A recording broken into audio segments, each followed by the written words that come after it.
सुबह सुबह मम्मी जल्दी ही हॉस्पिटल से आ गई और आते के साथ बोली कि जल्दी से नहा लो और स्वीट बना दो। स्वीट तो पता था किसको बोलते हैं, लेकिन बनाना नहीं आता। तो तभी मम्मी बोली कि बगल वाली दीदी को बुला लो और उनके साथ बनाओ, लेकिन उनको भी नहीं आता था बनाने। लेकिन करते तो करते क्या, दोनों में से किसी को भी नहीं आता था और बनाना हम ही लोग को है। तो फिर दीदी किसी को कॉल करके पूछ लेती है और फिर स्वीट बनाना स्टार्ट कर देती है। और स्वीट अदरक के पाउडर से बनाया जाता है और इधर दूध गर्म होने के लिए दे दिए हैं, क्योंकि स्वीट में दूध से ही हलवा बनाना है।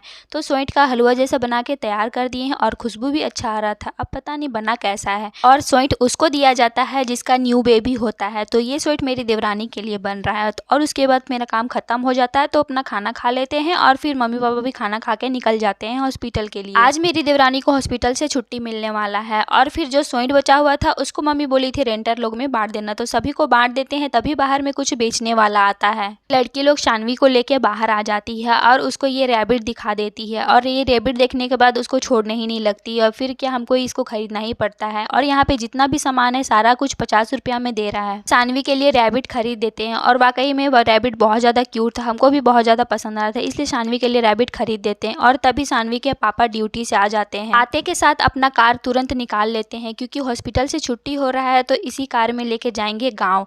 तो मम्मी जो सारा सामान बोली थी सारा सामान को हम लेके कार में रख देते हैं और फिर वो जाने लगते हैं। लेकिन शानवी भी जिद करने लगती है जाने के लिए, तो किसी तरह से शानवी को मना के निकाल लेते हैं और मेरे हस्बैंड चले जाते हैं। उसके बाद थोड़ा सा आराम करते हैं, तभी बिजली कड़कने का आवाज सुनाई देता है और मेरा नींद खुल जाता है। बिना सोचे समझे फैन का स्विच ऑफ करते हैं और शानवी सो रही थी, तो दौड़े दौड़े जाते हैं छत पे कपड़ा उठाने के लिए। सारा कपड़ा को सही समय पे उठा तो लेते हैं, लेकिन हम खुद ही भीग जाते हैं और फिर दौड़े दौड़े वापस आ जाते हैं।